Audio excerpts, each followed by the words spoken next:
The enemy holds the same entrenched camp of Breslau which my troops defended so honorably.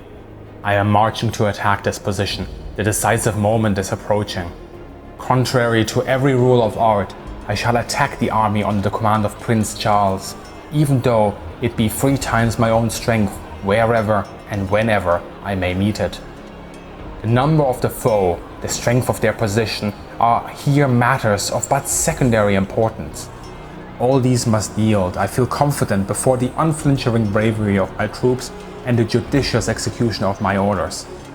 I must venture on this step, or all is lost. I fully recognize the dangers attached to this enterprise, but in my present situation, I must conquer or die. If we go under, all is lost. I love this 1906 painting by Hugo Ungewitter.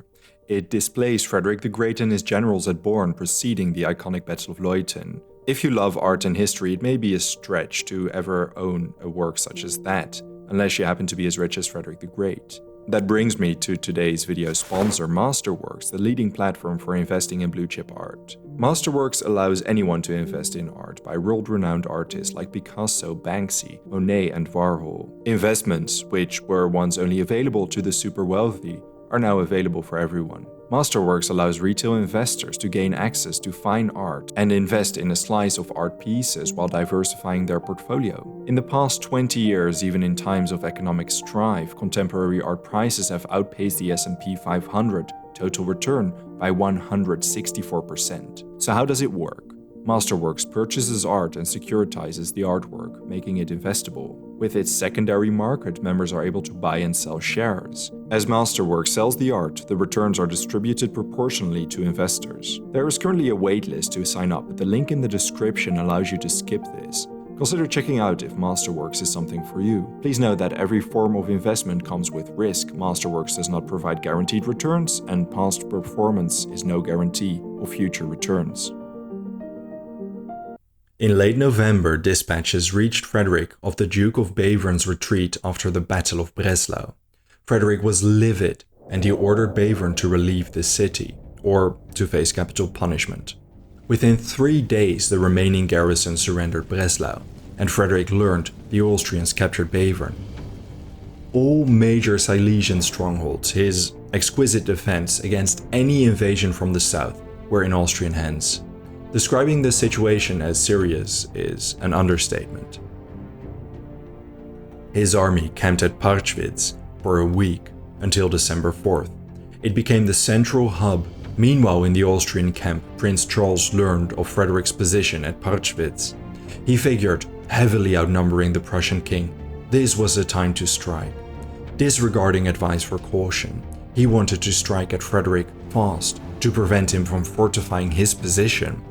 He sent the army's bake ovens and a small corps ahead. Asprey writes that Charles did not even consider the possibility of Frederick attacking him. On December 2nd, Zieten's column of demoralized soldiers arrived at Parchwitz. The Prussian army numbered some 33,000, many of them battered, worn down and tired. Of course, the army's morale was strengthened by the soldiers' tales who fought at Rosbach, and Frederick's attitude towards his men certainly played a vital part. Frederick was never more close to his army than at Parchwitz. During these winter days, the king camped in the open air like one of his private soldiers. He used to warm himself at their fires and then make room for the others to take his place. He talked with the soldiers as if they were of his own kind. He sympathized with the travails which they had undergone, and in the most friendly possible way, he encouraged them to behave like heroes just once more. The constant desertions of forcibly enlisted Saxons and other uncommitted soldiers left Frederick with a loyal, battle-hardened force. On December 3rd, Frederick himself, approaching exhaustion, prepared for the assault against the Austrians. He promised his drained men wealth and promotion. He expected the Austrians to barricade themselves around Breslau, utilizing its strong natural fortifications. In the early morning of December 4th, the Prussian army departed. Skirmishes with Austrian hussars revealed the Austrian army was close, but nowhere to be seen. It wasn't until that evening Frederick learned the Austrians abandoned their stronghold around Breslau, and they were within a day's marching distance. Frederick couldn't believe his luck. The plain they held was the same plain the Prussian army conducted its autumn war games. They knew it through and through.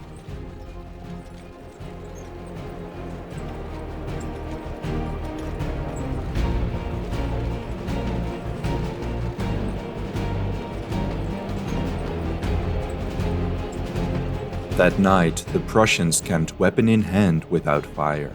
It was freezing. In the distance, they saw the enemy's campfires. Frederick fielded around 12,000 cavalry in 128 squadrons, slightly under 23,000 infantry, and 160 artillery guns. At 4 a.m., the army awoke in silence and began their march in 2 infantry columns, flanked by cavalry on either side. Frederick rode among the vanguard with hussars and light Jaeger infantry. When the morning mist faded, a wide, open plain covered with light snow appeared. Frederick could lightly name every village in the region, allowing him to give his subordinates clear instructions for deployment. Frederick reached the village of Born, where the Prussian cavalry engaged in a slight skirmish against Austrian and Saxon hussars. These were quickly routed, and 600 prisoners were taken. 3 infantry battalions held Born while Frederick climbed the Schönberg. Here, he saw the Austrian deployment, a vast line from north to south, spanning some 8 kilometers, faced him. The Austrians had just finished deploying. Earlier that morning, the Austrians were marching when news of Frederick's advance reached them. It caught them by surprise. 2 lines extended from Nippern to the south of Leuthen. To the left rear, Nadashdy manned the reserves. The Austrian army was significantly larger than Frederick expected. Prince Charles commanded between 65 and 70,000 troops. 5,000 of them were irregulars.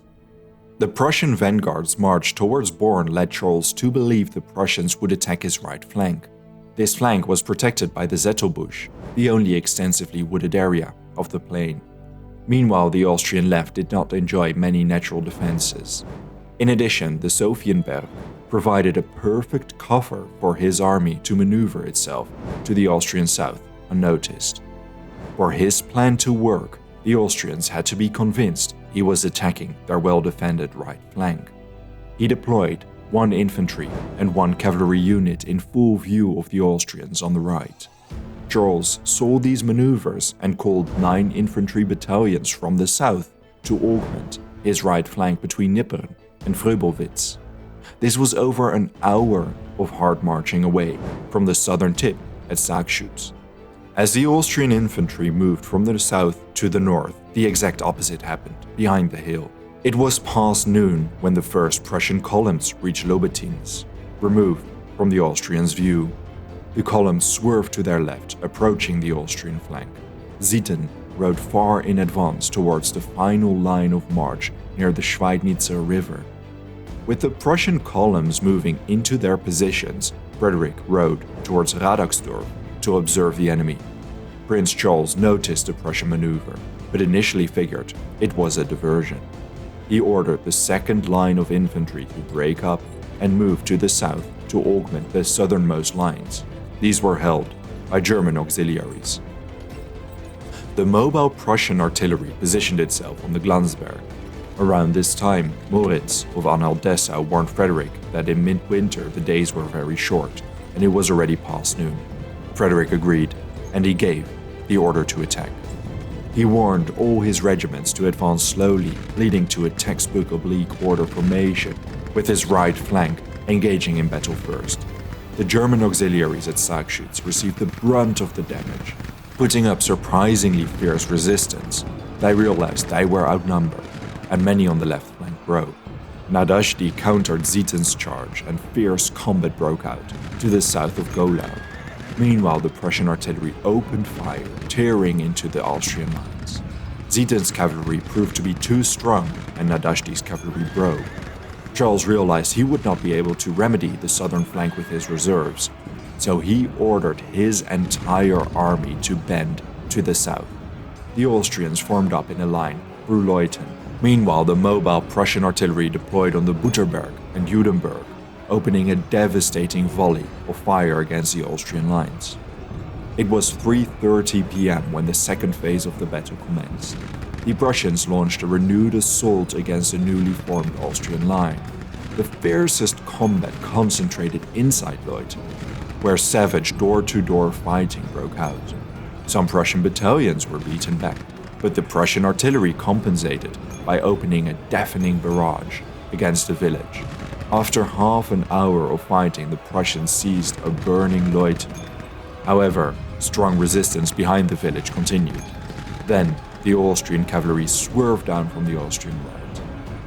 If successful, they could have easily turned the tide of the battle and crushed the Prussians from their left. But stationed nearby Radixdorf, Lieutenant General Georg Wilhelm von Driessen commanded the reserve cavalry.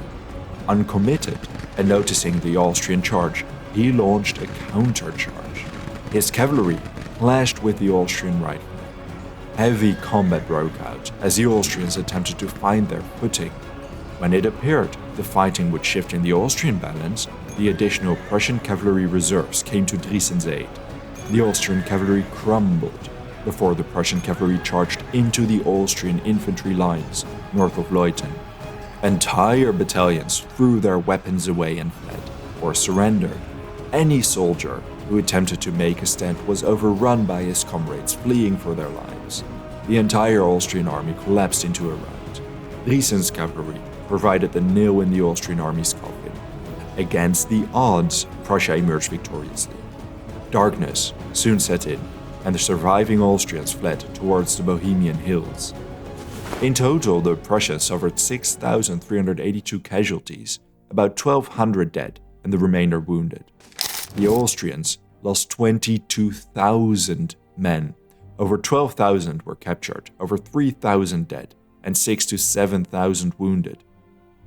17 generals were among the dead and wounded, and 116 pieces of artillery and 51 standards were seized. They lost up to a third of their effective army fielded against Frederick, an enormously high percentage.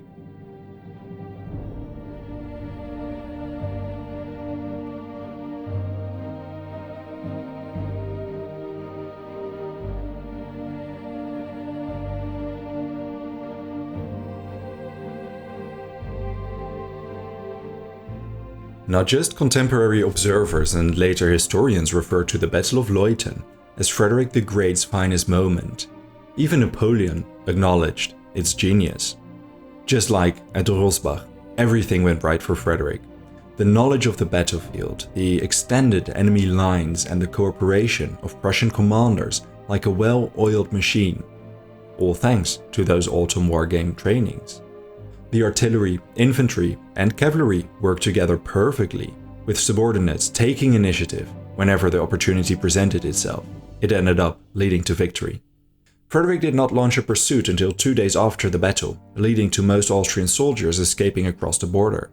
Some sources indicate these didn't escape, but rather were pushed by Frederick's belated pursuit. The implications of Rosbach were enormously favorable regarding the French. The implications of Leuthen made an astronomical difference. Frederick faced down and beat a high morale, well-equipped, and recently victorious army. If the Austrians had beaten him, the Kingdom of Prussia would have been no more. There was no alternative to victory. After the defeat, the Austrians retreated into Bohemia. They still held Schweidnitz and Breslau. Frederick subjected Breslau to a severe bombardment, and within 2 weeks, the entire garrison surrendered. Still, you can imagine the atmosphere in Vienna. Every phase is marked by anguish and panic, and the general dismay is much more intense than it was back in May following the defeat at Prague. The end of the 1757 campaign cemented Frederick's reputation as a great military commander. But Frederick himself wasn't in a triumphalist mood. He told his subordinates Leuthen had been a sticker plaster on his wounds. It had not healed everything. He saved the relief of Schweidnitz for the next year's campaigning. His army took up winter quarters. The campaign of 1757, an incredibly prolonged campaign, came to an end. Prussia fought an unusual number of battles. Yet an epidemic hitting the winter quarters killed more soldiers than all those battles combined. Still, the campaign was extraordinary, with a surprising number of reverses and twists. Frederick himself referred to it as a campaign that was like 3 in 1. But the war was far from over, and the next year would bring renewed warfare, reverses, and twists. Thank you so much for watching this video. If there's a topic, battle, person, or event you would like to know more about, let me know your thoughts in a comment. I would also really like to thank all my patrons and my channel members for their generous support. If you enjoy House of History and you want to support my work, consider joining me on Patreon. For just $1 a month, you already gain early access to all my videos without any in-video advertisements, and your name will be featured at the end of every video. Don't forget to subscribe. See you next time.